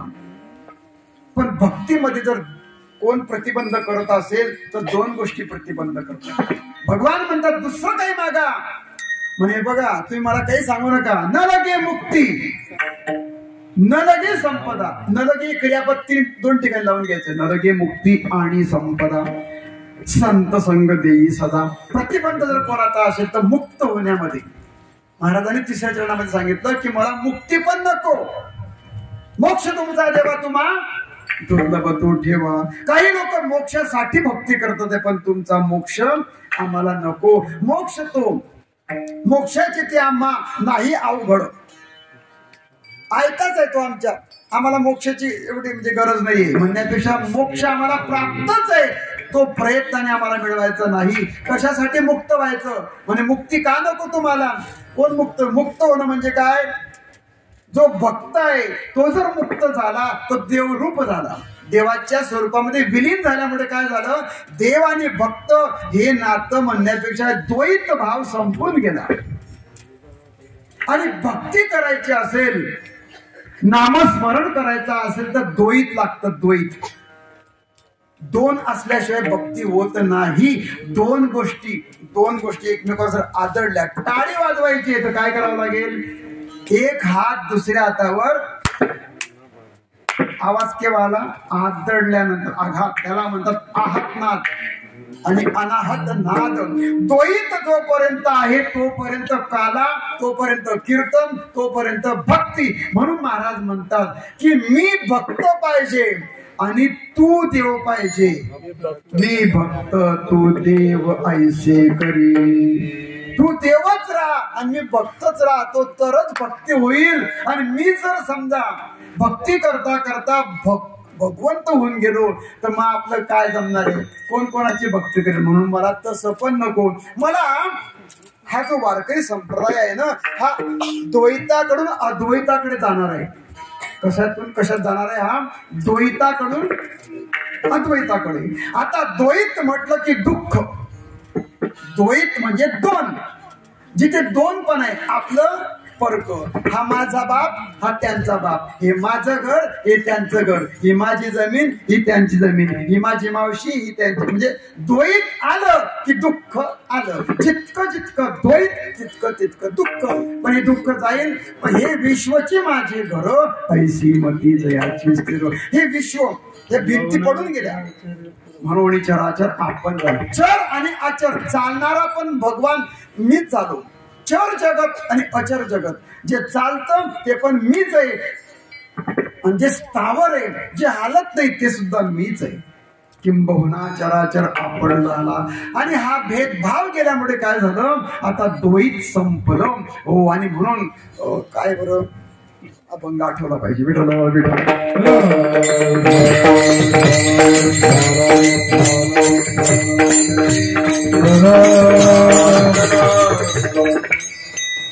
कोण पुण्यांचा होईल सेवक जी द्वंद्वाची दुरावा. जी द्वंद्वाची दुरावे, जी द्वंद्वाची दुरावे, जी द्वंद्वाची दुरावे.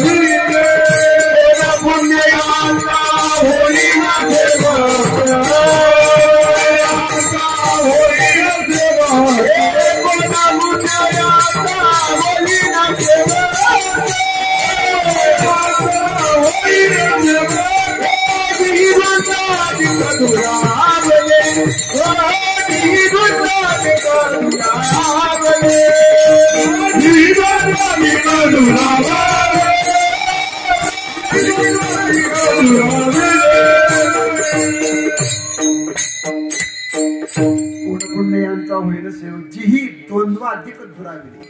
द्वंद्व गेलं. द्वंद्व हेच दुःखाचं कारण आहे. म्हणून आमच्या जीवनात द्वंद्व गेलं पाहिजे, संघर्ष केला पाहिजे. जेव्हा आपण आपली तुलना दुसऱ्याशी करतो तिथे दुःखाचा जन्म होतो. माझे कपडे असे, आमचं काही नाही हो, पत्राचं घर आहे. पण जेव्हा चिपाडाचं होतं, ऊसाचे चिपाडाचं होतं ना, तिथे आनंद होता. खाली सारवत होते मातीनं. घरात टीव्ही नाही, काही नाही, आनंद होता. एकच बाबा कमवायचे, 5 मुलं आनंदात राहायचे. चिपाडाचे गेले, पत्र आले. मग पत्र आले तर आनंद वाटला पाहिजे ना. पण त्या पत्राच्या समोर मोठा बंगला झाला. अरे आमचा तर गेला जो आनंद, तो पण गेला. तुलना केली आपण की आनंद गेला. जी द्वंद्वाधिक दुरावली. पण या संतांच्या दर्शनाने आमचं द्वैत गेलं पाहिजे. द्वैतातून अद्वैत तत्वाकडे जायचंय. पण संसारामध्ये किंवा परमार्थामध्ये ही स्थिती जेव्हा निर्माण होते, भक्तिशास्त्रामध्ये द्वैताची गरज आहे. मी भक्त तू देव ऐसे करी, म्हणून आम्हाला नरगे मुक्ती. आणि अजून प्रतिबंध जर कोण करत असेल तर संपदा. पैसा आला की माणसाच्या शरीराची, त्याला बॉडी लँग्वेज म्हणतात, असा नंबर चालूच दाखवला. नमस्कार दादा, नमस्कार. कोण आहे? येत नाही. अरे काय असं, अरे पूर्वी काय मस्त नंबर त्यानं बोलत होता, हात जोडून वाकून नमस्कार करायचा. पण आता ताट करतो. बॉडी लँग्वेज बदलली, फेस लँग्वेज असते चेहऱ्यावर. काय सांगितलं नाही, येत नाही म्हणून. त्याचे डोळे, त्याचं पाहणं, एक्सप्रेशन चेहऱ्यावरचे बदलले. पैसा आला, आता माझ्याकडे 1 कोटी आले, येणार नाही. तिकडे पहा माझ्याकडे 1 कोटी आले माझ्याकडे, तुम्ही माझ्याकडे बघा. मी 1 कोटी कशाला म्हणून? अरे मला कोटी येणार नाही, मला कोटी रुपये मोजता पण येणार नाही. पण कल्पना करायला काय हरकत आहे आपल्याला? नुसते कोटी. काय झालं चुकून एखाद्याचे, आता शेतकऱ्याचे कोणते पैसे आले, हप्ता कोणता आला, तो आला का नाना आला. मग नेमकी काय झालं, 2 कोटी रुपये समृद्धी हायवेचे पैसे आमच्या राजेश अण्णाच्या नावावर येऊन गेले. तुमच्या नावावर टाकू का? माझ्या नावावर टाकू द्या ना. आता उदाहरणापुरता माझ्या नावावर टाकू द्या. बरं तुमच्या नावावर नुसतं 2 कोटीचा आकडा त्यांच्या नावावर पडून गेला. माझ्याकडून किती हसतंय पाहा. नुसतं 2 कोटी रुपये. मग यांच्या मोबाईलवर एंट्री आली, 2 कोटी आले. एंट्री मध्ये पाहिलं हो, मुलाला सांगितलं, म्हणे दादा तुमच्या नावावर पडले. तर माझ्या नावावर 2 कोटी माझ्या नावावर. 3-3दा मेसेज वाचला, बँकेत गेला, पुस्तक हे केलं आणि एंट्री आली 2 कोटी रुपये राजेश शिरसाट यांच्या नाव. मला तर अटॅक होऊन जाईल. 2 कोटी आल्यानंतर एवढा आनंद झाला. बरं यांनी पैसे मोजले बरं, अजून नुसती एंट्री, खात्यावर एंट्री पाहिली फक्त. यांनी पैसे पाहिलेले, यांनी पैसे मोजलेले, दर्शन पण झालं नाही. नुसता एंट्रीचा आकडा ऐकला तरी एवढा भाव निर्माण झालाय की आता मी काय काय करेल. आता त्यांचं घर तुमचं पत्राचं आहे ना, ठेवू शकता तसंच. आता 2 कोटी आल्यावर कसं काय कर. आणि ते एवढे खुश आहे, आज एवढे खुश आहे. सासरवाडीला आले ते, सासरवाडीला सासरवाडीला आले, दाढी सुद्धा केली. पहा आता कसं बोला तुम्ही. आता सासरवाडीला जेव्हा व्यक्ती जाते ना, भारी भारी कपडे, दाढी, हे कसं. तुमची अजून आहे का? नाही का? त्यांना तरी सुद्धा आनंद होतोय. पहा नुसतं नाव काढलं बरं का रे, सासरवाडीचं नाव काढलं ना तर मधून गुदगुल्या होता बरं का. मला पण होतं, त्या मधून गुदगुल्या होता. आता मधून कशा होता तुम्हाला झाल्या का नाही मला नाही माहिती, पण मला झाल्या. माझी सासरवाडी इथेच होती, भाटगाव आहे ना, सोगरसच्या जवळ भाटगाव आहे, शिरसानं आणि भाटगाव. आणि तिथून आमचे सासरे होते हायस्कूलला. मग तिथे 87 मध्ये माझं लग्न जमलं होतं, तेव्हा मला यायचा प्रसंग यायचा. मला इकडे यायचं म्हटलं की लय आनंद व्हायचा. उन्हाळ्यात पण थंडी वाजायची बरं का. मनमाड, चांदवड, उन्हाळ्यात सुद्धा रोग पांघरायचे आम्ही. रोग उन्हाळ्यामध्ये 12च्या नंतर थंडी वाजायची. आताही थंडच भाग आहे आपला, पण तेव्हा लय थंड होता. उन्हाळ्यामध्ये सुद्धा थंड. इतका आनंद, कशाचा आनंद. सासरवडीला जायचा.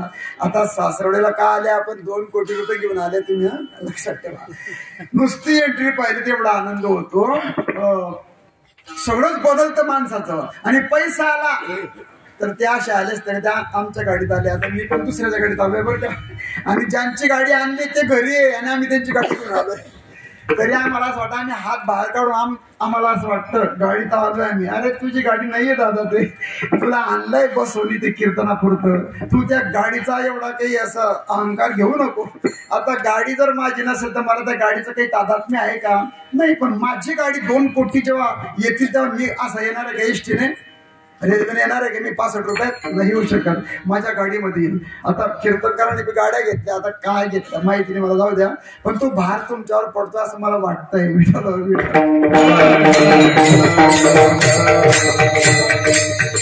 मुक्ती नको, महाराज म्हणतात मला मोक्ष नको, मुक्ती नको, अजून संपदा, नरके मुक्ती आणि संपदा. संपदा नको, पैसा आला की सगळं. मग कीर्तनाला येणार नाही, मोठी माणसं कीर्तनात येत नाही आमच्याकडे, बरं का, तुमच्याकडे काही माहिती नाही. पण एवढे मोठे सगळे बंगल्यावाले सगळे मंडळी पण कीर्तनासाठी आली. पण मुक्ती आणि संपदा प्रतिबंध करतं परमार्थामध्ये. म्हणून महाराज म्हणतात की मला संपदा. आता संपदा शब्द का वापरला? नरके मुक्ती धन संपदा असाही पाठ आहे, पण धन लावायचं नाही. संपदा शब्दामध्ये धनाचा पण अंतर्भाव आहे. आता धन म्हणजे आणि संपदा म्हणजे याच्यात फरक आहे का? झालं बरं का, तुम्ही मला जास्त लांबताय का? 1-2-5 मिनिटांमध्ये. संपदा हा शब्द का वापरला? नरके मुक्ती आणि संपदा. संपदा म्हटलं की त्याच्यामध्ये जमीन आली, बँक बॅलन्स आलं, घरं आले, गुरं आले, ढोरं आले, गाई म्हशी सगळं आलं. म्हणजे आमच्याकडे काय संपदा आहे? रावणाची संपदा वर्णन केली का नाही? घरं किती, कशाची, सोन्याची, तांब्याची, पितळाची, नोकर चाकर, पत्न्या, नातू, 1.25 लाख नातू होते, 70,000 पत्न्या होत्या. काय वैभव आहे? वय किती? 14 चौकड्या. चौकड्या म्हणजे त्या सट्ट्यातल्या नाही. कृत, त्रेता, द्वापर आणि कली हे युग एकदा गेले की एक चौकडी. अशा 14 वेळे हे युग जातील. 14 महायुग, कृतयुग, त्रेता, द्वापर आणि कली हे 4 युग गेले की एक महायुग जात असतं. आणि असे 14 महायुग गेले तेव्हा रावण महाराजांचं आयुष्य संपत होतं. एवढं ज्यांच्या ठिकाणी संपदा हा शब्द, एवढी ज्याची संपदा सांगा ते कवडी गेली नाही. संपदा शब्द का वापरला? तर सगळ्या प्रकारची जी सांपत्तिक स्थिती आहे त्या सगळ्या गोष्टी मला नको. नरके मुक्ती आणि संपदा. मग काय द्या? संत संगती सदा. संतांच्या संगतीमध्ये राहावं एवढंच वाटतं. मग असे संत या श्रीमंतांपेक्षा जास्त मोठे आहे का? आणि या संतांचा जर विचार केला तर हे कसे आहे? आम्ही सदैव सोडकी. त्यांचाच शब्द आहे. जवडी येतात चोरधाकी. काय यांच्याकडे, पण यांच्या घरी टाळ वाजतात. यांचे सगळे संत बघा, सगळ्या संतांची सांपत्तिक स्थिती काही बरोबर नाही. खायला नाही, काही नाही. तुकडोजी महाराजांची कविता होती आपल्याला लहानपणी. भूमीवरी पडावे, ताऱ्याकडे पहावे, प्रभू नाम नित्य गावे, झोपडीत माझ्या. जमिनीवर झोपतो आम्ही आणि बस वरती पाहिलं की चंद्र दिसतो. उद्या काय आहे? पौर्णिमा आहे की नाही? पौर्णिमेचा चंद्र पाहायचा असेल तर आम्हाला बाहेर पण यावं लागत नाही. नुसते जमिनीवर पडतो आम्ही, आकाश पांघरतो, जमिनीवर झोपतो आणि चंद्र पाहतो, तारे पाहतो. आमच्या घरात दोऱ्या नाही, आमच्या घराला कोणी येणं जाणं असा मज्जाव नाही.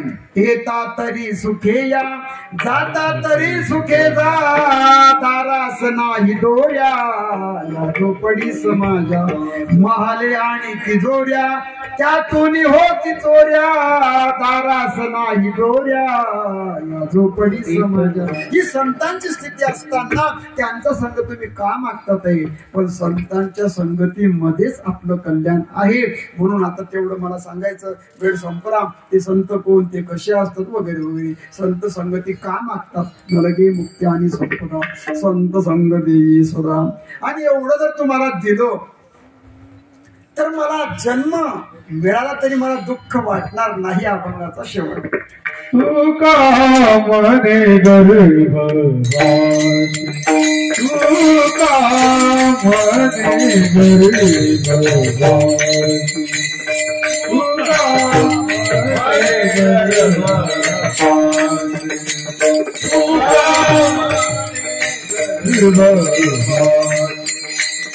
तुके घालावे आम्हासी, तुके घालावे आम्हासी, दूर नाही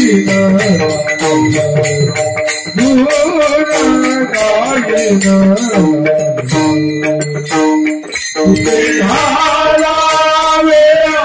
आम्हासी, तुके घाला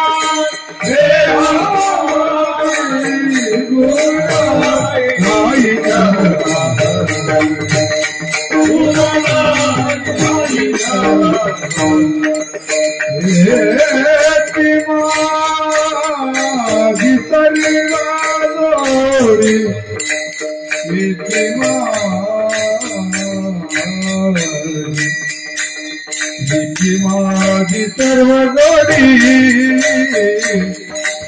माझी सर्व जोडी,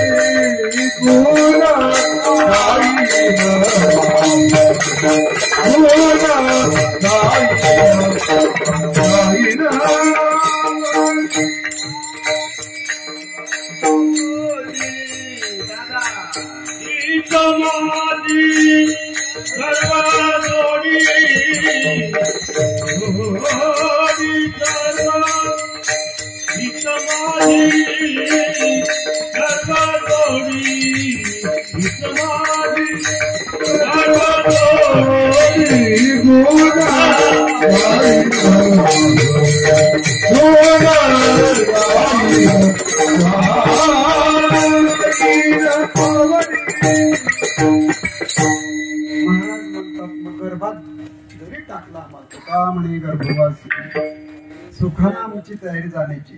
मग गर्भवासात दुःख आहे वगैरे वगैरे हे असं असताना गर्भवास का म्हणतात एक शंका आहे. पण गर्भवासामध्ये आल्यानंतर जे दुःख आपण भोगतो ते संतांना भोगावं लागत नाही का? तुझा विसर न व्हावा हे त्याचं उत्तर आहे. तुझं नाव माझ्या मुखात असेल, तुझा विसर मला होत नसेल आणि गर्भात यावं लागत असेल तरी सुद्धा गर्भाचा कोणताही आम्हाला दुःखाचा वेग सहन करावा लागत नाही. काय प्रमाणे बघा, सुखे घालावी आम्हासी गर्भवासी दुःख नाही येता जाता हृदयी असता नाव तुझे. हृदयात जर तुझं नाव असेल तर मग गर्भवासाला काय भीती करायची. पण गर्भवास दुःख आहे, पण त्या दुःखाचा दुःख आहे जरूर आहे, आम्हालाही ते दुःख सहन करावं लागतं. पण त्याच्यातही आम्हाला तुझ्या नामामुळे त्याची बाधा होत नाही.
हे चिदान देगा देवा तुझा विसर व्हावा. 7व्या दिवशी मागणीचा आपण विचार केला. आमच्याही जीवनामध्ये आपल्यालाही असाच विसर पडू नये, पण शंका थोडी उपस्थित करायची 1-2-5 मिनिटांमध्ये की जर का विसर पडला तर काय बिघडलं असतं, असं का आणि तुकोबारे मागतात ते विसर न पडावा. पण व्यवहारामध्ये आपण असं पाहतो जे जे देवाला विसरले त्यांचंच कल्याण होतंय असं दिसतं की नाही. विसरलं तर काय त्याचा परिणाम, विसरली तया पचतील खाणी 84 ही हानी म्हणजे. जर का आपण देवाला विसरलो तर पचतील खाणी 84च्या अंडज जारज स्वेटज आणि उद्भिज या 4 खाणीमध्ये 84 लक्ष योनीमध्ये जन्म आपल्याला घ्यावा लागेल आणि आपण अनंत दुःख भोगत राहू. आणि एवढा हा प्रवास करत करत या नरदेहामध्ये आल्यामुळे देवा आता तुझा विसर पडू नये. दुरोनी आलो मी गा यावया येथवरी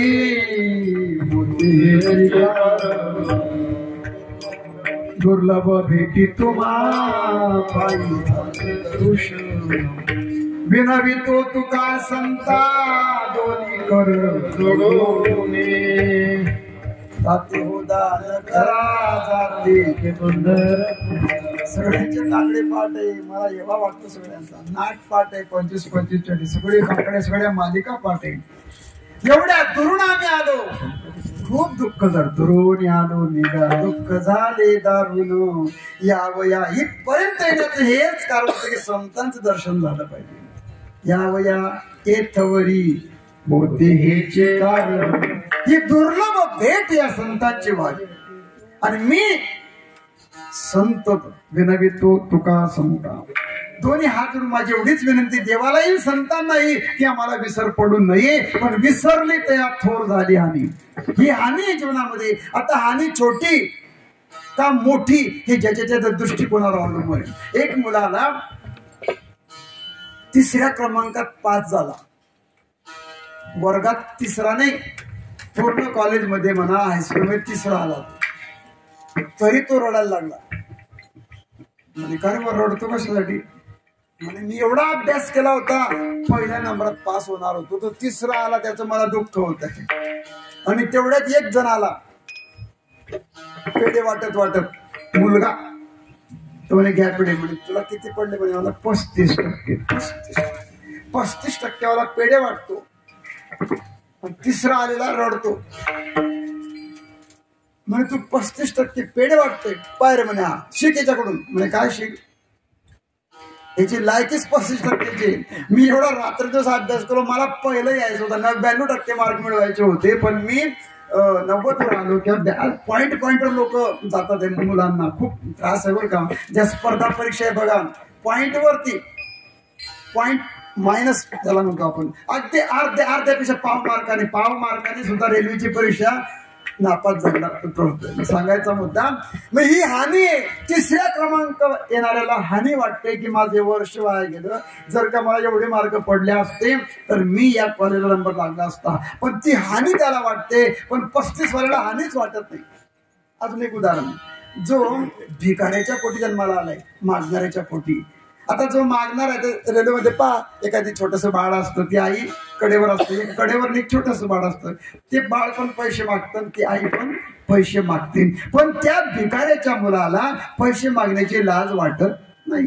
पण श्रीमंत व्यक्ती असेल आणि दुर्दैवाने प्रारब्धाने जर तो गरीब झाला आणि जर का दुसऱ्याच्या घरी हात पसरायचा प्रसंग आला, कानदेवाच्या घरी लोह्या रुतल्या ती सहस्रवरी. हो, पण बापाने डबुलं गाळून ठेवलं होतं. कुठे? दरवाजामध्ये. घरामध्ये नाही पैसे ठेवले. पूर्वीच्या काळामध्ये धनाचे हंडे घरामध्ये ठेवायचे. पण बाप मोठा हुशार होता. पण त्याचा एक मित्र होता शामराव नावाचे. ते म्हणे भाऊ तुला म्हणून सांगतो बरं का, हा माझा मुलगा आहे, थोडा व्यसनी आहे, पण तुझ्या साक्षीने मी इथे हे दरवाजाच्या खाली धनाचा अंडा काढून ठेवला. जर का माझं काही बरोबर झालं आणि याच्यावर काही प्रसंग आला तर याला फक्त सांग. आणि तसंच झालं. ज्याने गाडलं तो मरून गेला. आणि हा ज्याच्या समोर हे गाडलं होतं तो बी 15 वर्ष नोकरीनिमित्त मुंबईला गेला, परत काही आला नाही. आणि इकडे काय झालं, 15 वर्षामध्ये भाऊने काय केलं, पिऊन थोडं लंब सगळं केलं. आणि मग हा दुसऱ्याच्या घरी कामाला जात होता. भीक मागायचा प्रसंग आला, भांडे गेले, सर्व गेलं. आणि हा जो मित्र तो आला, त्याने पाहिलं का रे वा वडिलांचं काय झालं, दादा तर गेले म्हणे, आणि तुझा असा काय अवतार झाला, कपडे नाही अंगावरती. म्हणे सगळं केलं. म्हणे कशात? म्हणे दारूमध्ये. अरे म्हणे आता काय करतो? आता काही नाही, काम पण होत नाही, शक्तीने भीक मागतो गावामध्ये, पोट भरतो. विठलो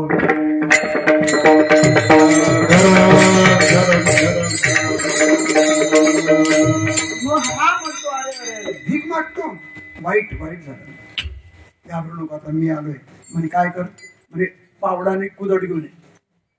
म्हणजे कशा करता? म्हणे पावडी बी टिपकम बी कुदड बी विकून खाऊन गेला मी. तो म्हणे ते पण ठेवलं नाही. म्हणे आण दुसऱ्याचं खण इथे. म्हणे इथे कशाला? घर खंदा. तू खण. खोदता हांडा काढला. म्हणजे ह्या हांडा लोह्या रुतल्या ती सहस्र. उदाहरण देतात. ज्याच्या लोह्या म्हणजे सुवर्ण मोहरा. माऊली म्हणतात की दैव लोह्या रुतल्या ती सहस्रवरी, ते तो बैसोनी उपवास करी का दरिद्रीची.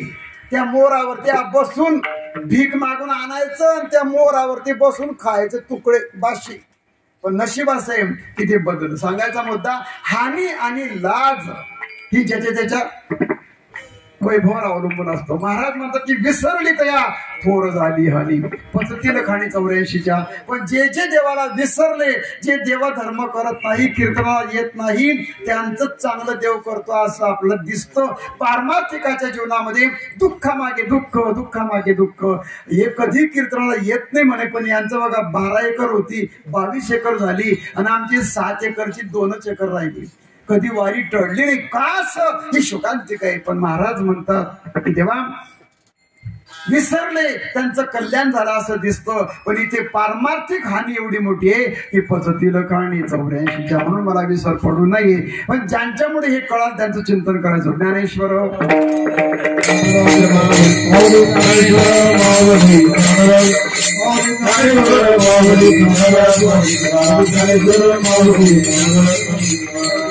केली कट वाकडे केली देव झाली पायाच्या प्रसादी काही बोललो की नव्हते मद क्षमा करणे संती रोही अंगभूत युक्ती. झाली सेवा हनुमंतरायांच्या चरणात समर्पित करायची. उद्या हनुमंतरायांचा प्रादुर्भाव आहे, चैत्र शुद्ध पौर्णिमा.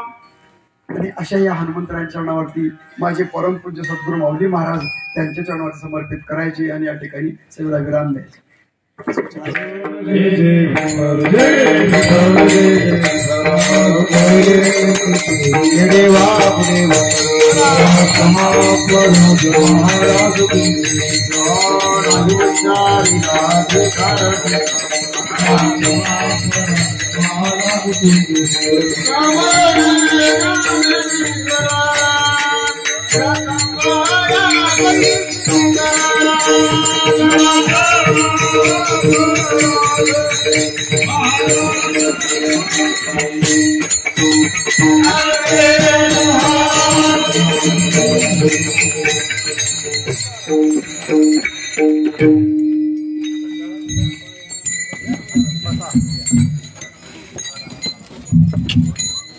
बसा, वजनी मंडळ खाली बसा.